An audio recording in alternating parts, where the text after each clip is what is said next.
कि जब आप तशरीफ लेकर के आती थी तो आका कायनात अलैहि सलातो वस्सलाम सैयदा का इस्तकबाल करने के लिए खड़े हो जाते। पूरी कायनात के मालिक, जिनके सदके कायनात बनी है, जिनके लिए कायनात बनी है, जिनके दम पर कायनात चल रही है और जिनके सदके हमने बख्शे जाना है,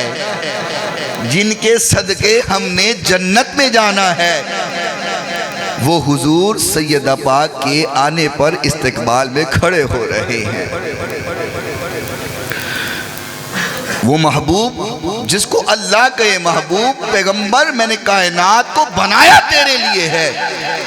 और इस कायनात में मेरे बाद अगर किसी की तौकीर है तो मेरे मुस्तफ़ा तेरी तौकीर है।